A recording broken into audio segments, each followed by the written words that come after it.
Well, today's the day we've been waiting for. We're about to begin our harvest of honey. We're going to be taking these supers, these smaller boxes off the top of the hive. The large 2 boxes on the bottom will remain, as those are the source of honey for the bees over the winter. The system we use is pretty simple. You can see all the bees flying around. And we spray a material which has no alcohol. It's a pleasant smelling combination of oils. I actually like it. On the surface of this cloth fabric, set it on top of the hive, and that will drive the bees down. We wait about 5 minutes. After they're down, we take the supers off the hive. There are other ways of doing it, escape boards, but they're time consuming, and when you have as many hives as we do, we have to find a faster technique. So we're about to apply this material to the surface, set it on top of this first hive, and slowly work our way down through all of the supers until we're at the 2 lower brood boxes.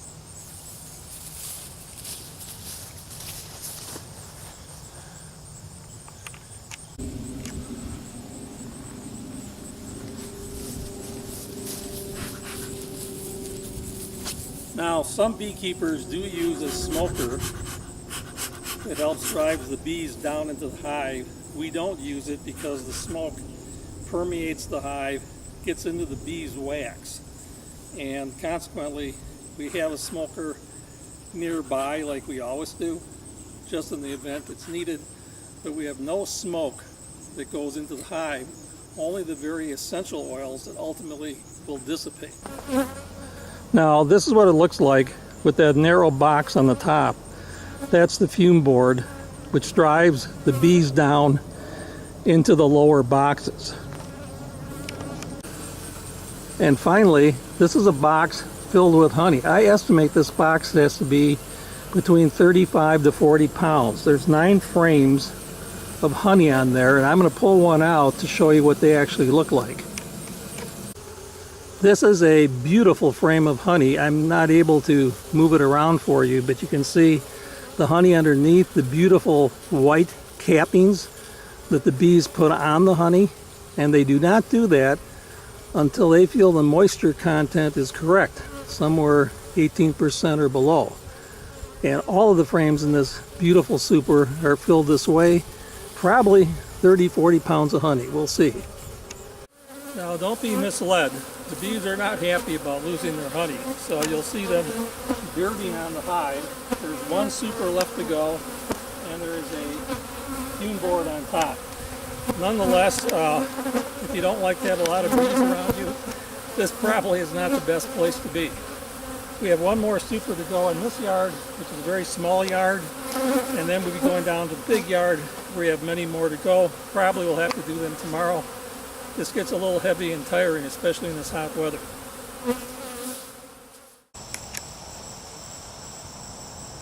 Well, today we're back at a bigger bee yard down by our barn, and there's 12 or 15 hives down here. I started working on these yesterday.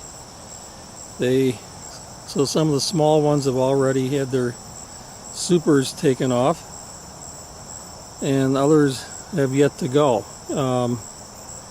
And my plan today is to get all of the supers off and back into our little honey processing room.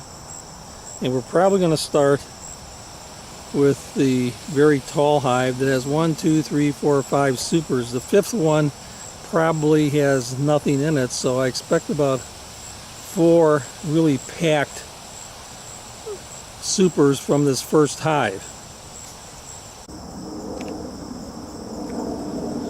Now, if you look carefully, you'll see that I've got the fume board on top. It's a little bit on an angle, and I've learned that if I angle it, since the bees don't like the almond smell inside, there's a little room for them to get out. Further down, try to get a little closer for you. You'll see I've got another fume board, and there's a smoker on top. I'm not smoking inside the hive, but smoker's a bee friend's best friend, beekeeper's best friend, because there's going to be a lot of bees flying around, and you may want to put a little smoke on your suit and around the hive to try to control those so they don't go all over you. Now, as soon as 5 or 10 minutes go by, we're going to remove the fume boards, which you see right here, and we're going to take off that super underneath it, and theoretically many of the bees will be driven from hit down to the second and third supers.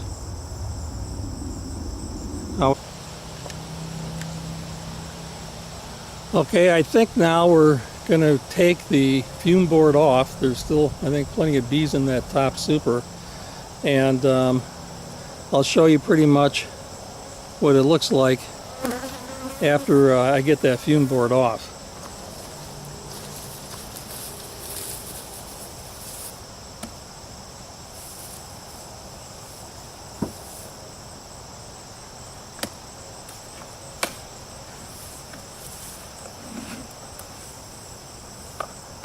This must weigh between 30 and 40 pounds. It is just filled with honey, and there are plenty of bees in it. I'm going to use a brush and try to brush some of those bees off, but it's really not going to be much of a help.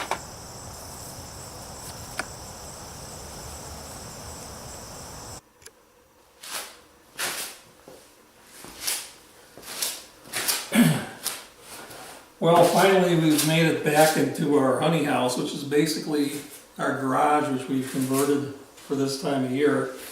And I'm going to show you how we extract our frames of honey with an automatic uncapper and by hand, and then how we ultimately spin it out with the machine on my left. Now, before anybody starts to extract honey, it's best to check it for its moisture content. There are various readings that people believe in, but I believe the USDA suggests that your honey moisture content be below 18.6%. There's some handheld refractometers. I happen to use a digital one. We simply put a drop of honey in there, press it down, press a button, and it tells us what our moisture content is. However, we know from experience that if we have frames that are not fully capped, that the moisture content probably is going to be above 18.6. When you see frames that look like this, where the honey is all capped over on both sides, and this is a beautiful frame of honey. This frame alone has got to weigh at least 5 pounds. We use 9 frames in our supers rather than 10, so we get very thick frames of honey. Now, there's a variety of ways that we get the wax off of this. The most popular way that people use is to take a fork like this, and some people use electric knives, some people use a kitchen knife, and the objective is to get the light cappings off of the honey, like this, and not to dig way down into the honey. I have hundreds of frames to go through, so this is a very time-consuming process. I use a fork like this and other devices just to trim things up. But what we do is we use a machine called a chain uncapper, and then we ultimately put it into our machine that spins it around, and through centrifugal force the honey comes out the bottom, which I'll show you in a moment. To show you how this works, it's really rather simple. We take the frame, put it into our machine. Well, we're now looking at our extractor, and after taking those frames off, it goes into our extractor is relatively small. I think it holds only 6 or 9 frames, and We're in the market now for a much larger one because this is taking a long. When using an extractor, one of the most important things is to be sure your frames are balanced, otherwise this machine is going to shake around. And to start out very slow. Do not turn it on full blast. Like this.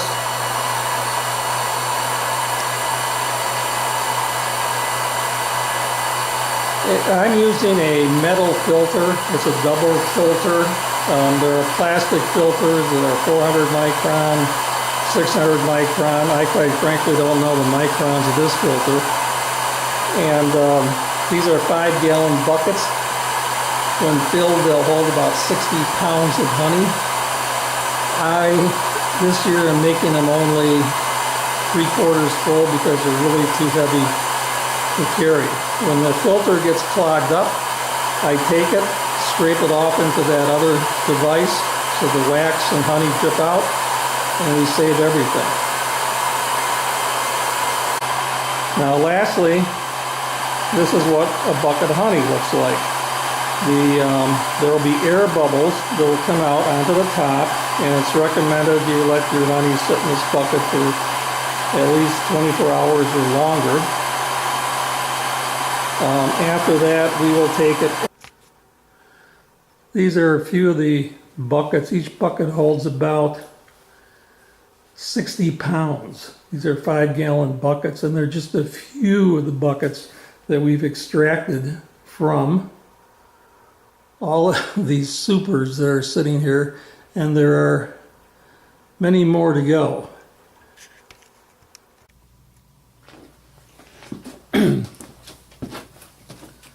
Finally, this is the end result. After all the work of uncapping and placing honey in the buckets, we put the honey into this large bottling tank. It's made by Maxent, and it holds approximately 16 gallons of honey. It's possible to set the temperature. We keep it somewhere near 90 degrees, but below the temperature of the hive, which is probably in the mid to upper 80s. And I can show you how quickly it is to bottle this honey. We have a no drip valve. There's a water jacket individually contained around the tank that keeps it at a described temperature. And this little valve here, if you call it that, shows us that the water level in the tank is good. Once it comes down, we then take another big 5-gallon bucket of honey and fill it up. But this is how quickly we can bottle honey.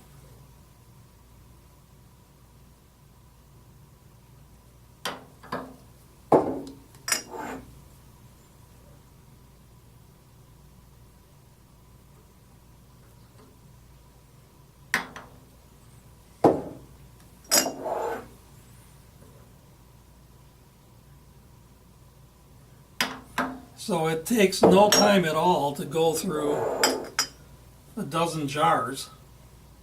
And you can do jars obviously of any size. We're using jars that are 9 ounce that actually include 11 ounces of honey.